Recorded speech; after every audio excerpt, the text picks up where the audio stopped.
Meus irmãos e meus amigos, a paz do Senhor para todos. Nesta quarta-feira, estamos gravando esse vídeo para que vocês possam, junto comigo, fazer uma reflexão do capítulo de número 3 de Êxodo, versículo 4 e versículo de número 5, que diz o seguinte, uma expressão muito poderosa de Deus, falando para Moisés, seu servo, que diz o seguinte: E vendo o Senhor que se virava para lá a ver, bradou Deus a ele do meio da sarça e disse: Moisés, Moisés. E ele disse: Eis-me aqui. E disse: Não te chegue para cá, tira os teus sapatos de teus pés, porque o lugar em que tu estás é terra santa. Meus queridos irmãos em Cristo, todos os amigos que estão ouvindo e vendo este vídeo, neste momento, nós nos deparamos aqui com uma mensagem importantíssima, interessante. Deus faz uma escolha de um grande homem, um homem preparado intelectualmente, preparado espiritualmente, preparado também fisicamente, porque conhecia a região para a qual ele voltara, seguindo a ordenança de Deus. Moisés estava preparado para aquela obra e Deus sabia. Nós encontramos que Moisés, quando saiu do Egito, ele saiu fugitivo, tinha cometido um assassinato. E todas as pessoas que cometem crime têm medo de regressar, de voltar para aquela terra onde ele praticara outrora aquele fato, aquele homicídio. E Moisés saiu fugitivo do Egito. Foi criado pela filha de Faraó, estudou nos maiores colégios da época, porque na época o Egito era o berço da cultura e da riqueza. E Moisés, que do grego vem dizer seu significado do seu nome das águas fosse tirado, porque essa história todo mundo já conhece. Essa narrativa bíblica ela é importantíssima, interessante. Mas chegou este momento aqui que eu quero fazer uma pequena reflexão com todos vocês. Quando Moisés estava a apacentar o rebanho de Jetro, o seu sogro Reuel, como alguém preferir chamar, porque a Bíblia lhe dá esses dois nomes para o sogro de Moisés. E nós encontramos que Moisés estava ali apacentando as ovelhas e Deus se manifestou através daquela sarça que ardia e não se consumia. E ele se interessou, despertou nele uma curiosidade para ele ver e observar o que estava acontecendo ali. E quando ele vai identificar o que de fato está ocorrendo ali, ele escuta bradar a voz de Deus. E Deus dizer para ele: Moisés, Moisés, não te chegues para cá, tira as sandálias dos teus pés, porque o lugar que tu estás é terra santa. Meus irmãos, aquilo era uma terra comum, natural, como qualquer outra terra. O que Deus estava se referindo ali é porque o que fazia a terra ali onde ele está se tornar santa era a presença de Deus. Era a santidade de Deus que estava ali, na pessoa do próprio Deus, a falar com Moisés. Era a santidade de Deus, a plenitude da Santíssima Trindade estava ali. Estava ali Deus, estava ali o Todo-Poderoso, e Deus não se vê de outra forma. A santidade de Deus ela é tão plena, ela é tão completa, que Deus não se vê de outra forma, a não ser com a total santidade que tem no próprio Deus. E algo que me chama a atenção, irmãos, é que jamais os irmãos de Moisés, os seus compatriotas,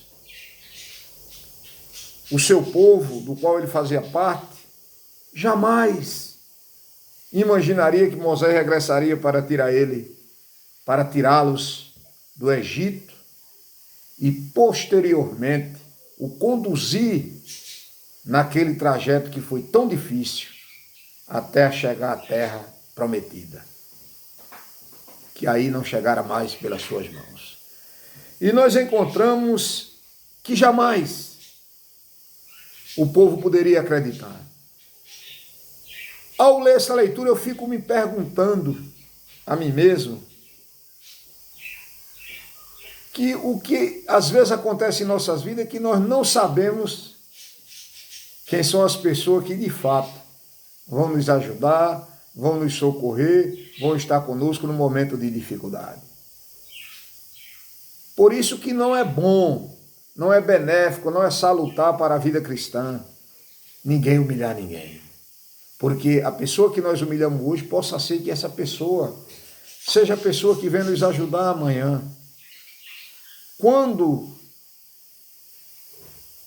Samuel desce à casa de Jessé para ungir um dos seus filhos a rei de Israel para substituir Saul, ninguém imaginaria, nem o próprio Jessé, nem mesmo Samuel, que o escolhido estaria no campo e seria o mais jovem, o que o pai achasse que ele não desse para nada porque vivia no mato, nas campinas, cuidando das ovelhas. Mas quando passaram todos os filhos de Jessé, veio a pergunta-chave, a pergunta base. Quando Samuel pergunta, faz aquela indagação: pastor, já passaram todos os teus filhos? Tem um aí, mas ele é ruivo, ele é um menino, talvez disse que ele não quer nada com a vida e vive só pastoreando as ovelhas. Manda buscar assim mesmo que eu quero vê-lo. E quando Davi chegou, Deus disse a Samuel: levanta-te e unge. É este homem aí que eu quero. Meus irmãos, que coisa impressionante. Outra passagem memorável é do capítulo 9 de Atos dos Apóstolos. Ora, a igreja primitiva estava no seu auge. A igreja primitiva estava fumegando. Estava o evangelho sendo anunciado, os milagres acontecendo, acabaram de ser nomeados diversos diáconos, separados para a obra. E por que Deus não escolhera a Pedro, ou a João, ou a Tiago, ou a Filipe, ou outro qualquer, para aquela grande obra? Por que não? Ele queria Saulo de Tarso para aquela finalidade. Fariseu, membro do Sinédrio, preparado intelectualmente, criado nos pés de Gamaliel, neto dos 7 sábios da Grécia, perseguidor do povo cristão, mas era ele o escolhido, era ele que estava preparado para aquela obra. Porque Deus usa o homem naquilo que o homem tem para ser usado. Deus usa o homem naquilo ali. E nós encontramos quem imaginava que seria Saulo de Tarso, o grande homem daquele momento. Quem imaginara, quem iria pensar, jamais pensaria que quem de fato seria o escolhido naquele momento ali seria Mardoqueu. A mãe só pensava que era ele. Eu só pensava que era ele, que o rei ia presentear, ia ofertar, ia fazer toda aquela honraria a ele. Mas quando ele diz o que é que o rei deveria fazer, aquele dia ao rei, o que era que ele deveria fazer, surge a palavra do rei: vai e faz tudo isso a Mardoqueu. Quem imaginaria que era esse homem que Deus, que Naamã, acharia que era esse homem que Deus ia honrar? Mas foi Mardoqueu que o Senhor quis honrar. Quando os irmãos de José imaginaram que aquele moço que ele vendera, ainda na casa de seus pais, que foi para o Egito e lá serviu como escravo, um dia os irmãos voltariam para lá e se prostraria diante dele e lhe suplicaria por alimento, porque a fome assolava toda a terra. Jamais eles imaginariam isso, que seria José que iria socorrer todo ele, mas foi o que aconteceu. Foi José que estava ali como governador do Egito. O que quer dizer isso? Nunca humilhe ninguém. Aquela pessoa que você humilha, que você despreza, que você aborrece, pode ser a pessoa que vem lhe socorrer no futuro bem próximo. Pode ser a pessoa que vem lhe ajudar, que vem lhe estender a mão no momento das suas dificuldades que você vai precisar, às vezes no campo espiritual e no campo material. Ninguém sabe, porque o futuro a Deus pertence. O futuro é de Deus. O futuro é de Deus. Moisés, quando saiu correndo do Egito, ele não imaginaria que precisaria de voltar lá. Ao ponto dele ter medo de voltar lá, porque era um medo tremendo que ele tinha de regressar ao Egito. Não era outra coisa, era medo. Veja aqui no capítulo 4, versículo 18 de Êxodo, que é o livro que quer dizer migração ou saída, que conta toda a história, toda a trajetória, toda a saída do povo judeu do Egito. Veja o que é que diz no capítulo 4, versículo 19. Disse também o Senhor a Moisés em Midian: vai, volta para o Egito, porque todos que buscavam a tua alma morreram. Deus estava dizendo a ele: vai, volta para lá, vai fazer a obra que eu te mandei, que eu determinei, porque todos que buscavam a tua alma para tirar morreram. Eu matei todos, não tem nenhum lá para te fazer mal. Vai, eu estou contigo. Meus irmãos, meus amigos, Deus, a generosidade de Deus, ela é maravilhosa. Quando Deus faz uma escolha, Ele sabe por que Ele está fazendo a escolha. Quando o homem é escolhido, separado, ungido por Deus para a obra, é uma coisa. É lamentável, é uma pena quando o homem cai na graça do outro e não na de Deus. E o homem faz a escolha do homem porque achou ele interessante, porque achou que ele serve, por um motivo ou por outro. Aí fica um homem que a unção, a imposição das mãos é de Deus, porém a chamada não é de Deus. E não aprova, e esse trabalho jamais é aprovado. Ah, mas Davi foi chamado por Deus, mas veja o que aconteceu com Davi. O que é que tem? Aconteceu com tantos outros na Bíblia. Tantos outros mentiram, fizeram tanto. Salomão se perdeu. Aconteceu com Davi. Mas por quê? Olha os feitos de Davi, porque o homem é falho, o perfeito só a Deus. A perfeição só está em Deus, em Jesus Cristo. Mas aqui é o chamamento de Deus. Algo que alguém, talvez quando Moisés voltou ao Egito, alguém pode ter dito, alguns remanescentes da sua geração pode ter dito assim: esse é Moisés que veio aqui para tirar a gente, é esse Moisés que quando ele chegou para nos corrigir após ter cometido aquele assassinato que ninguém viu, mas nós vimos, algum de nós vimos, e ele escondeu o corpo na areia, é esse Moisés aquele que nós dissemos a ele quando ele veio interferir em discussões nossas com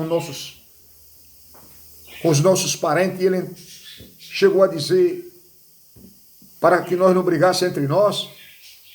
Foi a resposta que os irmãos dele deram. Ele pensa matar a mim como matasse o egípcio? E Moisés fugiu, dizendo: certamente esse negócio foi descoberto.